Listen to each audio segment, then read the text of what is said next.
Olá, amante do terror.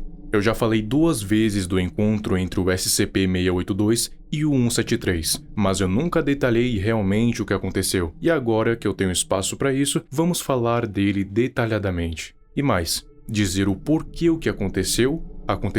Quando o 173 foi colocado na cela do 682, ele foi colocado em sua frente, e em vez do 682 atacar, como sempre fazia, ele apenas olhou para a estátua, soltou um rugido enorme e se prensou contra a parede mais distante do 173, e ficou encarando sem piscar durante 6 horas. Ele sequer pensou em atacar, dado ao enorme medo que estava sentindo. Então os pesquisadores, já sem paciência, mandaram 2 MTF atirar nos olhos do 682 com rifles, e ele logicamente fechou os olhos, e foi aí que o 173 pôde finalmente agir como o esperado. Quando eles ligaram as câmeras de novo, 682 estava com diversos ferimentos em sua cabeça, pescoço e pernas. E quanto ao 173, ele estava com pedaços de carne do 682 nas suas mãos.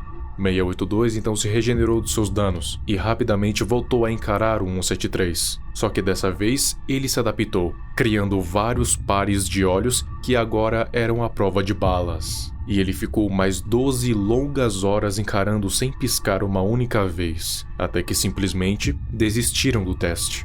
Mas afinal, por que o 682 simplesmente não quebrou a estátua em pedaços? Por que ele ficou tão assustado com ela? Tudo pode ser explicado, e eu vou dar uma explicação plausível para essa situação. Você conhece a SCP-187? É uma mulher caucasiana de 20 anos. Sua anomalia é enxergar coisas de 2 pontos de vista diferentes: o ponto de vista do presente e o do futuro. Ela pode ver como as coisas são e como elas serão. Ela já foi testada com vários SCPs, isso para ver o que aconteceria com eles, ou o que eles fariam no futuro, e um desses SCPs foi o 173. Com todos os outros, ela não pareceu esboçar medo ou desespero, apenas um certo nervosismo, mas com o 173 foi meio diferente.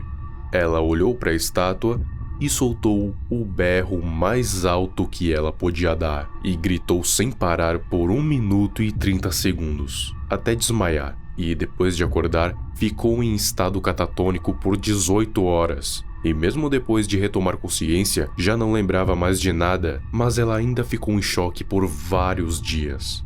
O que diabos ela poderia ter visto no 173 que a faria ficar tão assustada?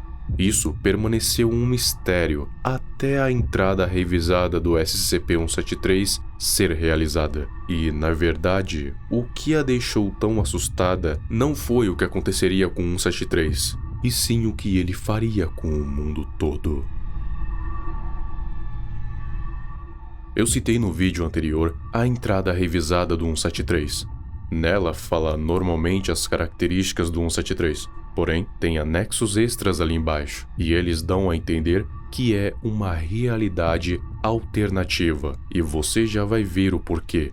SCP-173 de repente começou a se multiplicar, no início virando 2. Não se sabe como ele fez isso, só que começou a sair do controle, quando aproximadamente 60 cópias do 173 violaram a contenção. Eles agiam com uma mente colmeia, ou seja, todos com uma mente interligada, com um único objetivo, e o nome dele acredito que seja Croc.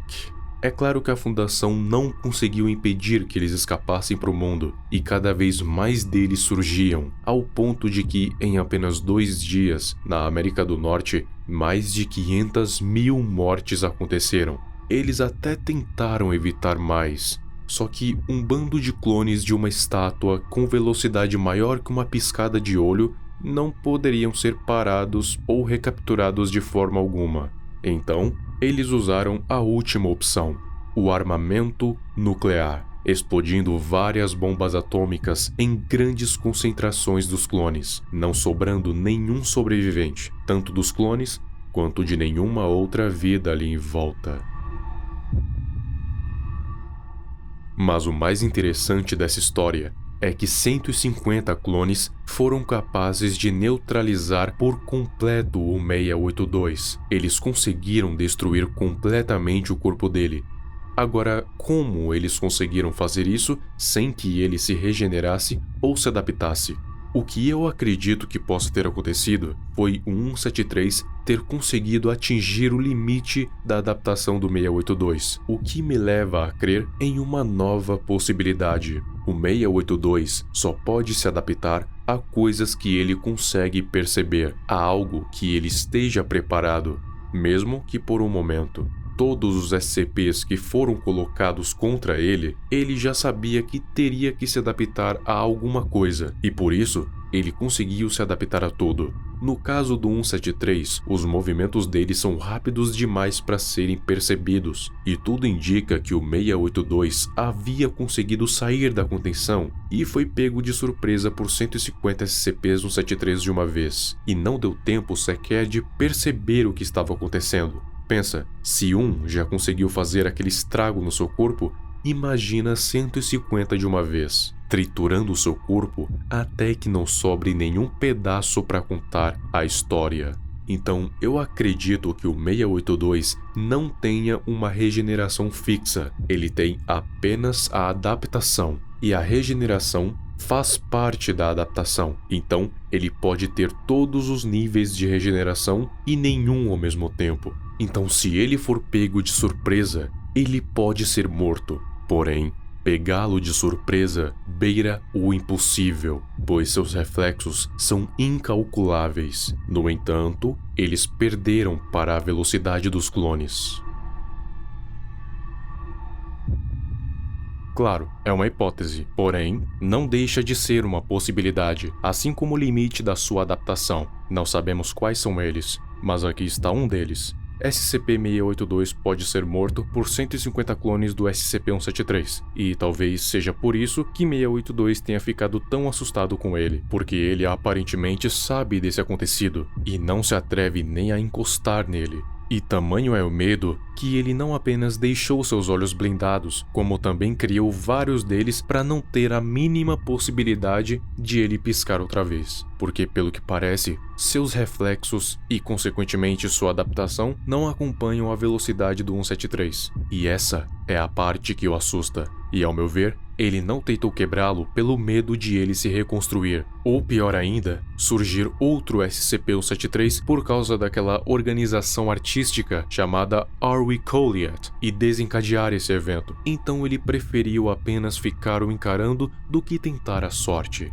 O que a SCP-187 viu pode com certeza ser isso, mas fica a dúvida. O que ela e o 682 viram foi uma realidade alternativa ou, na verdade, eles tiveram realmente uma premonição do que virá no futuro?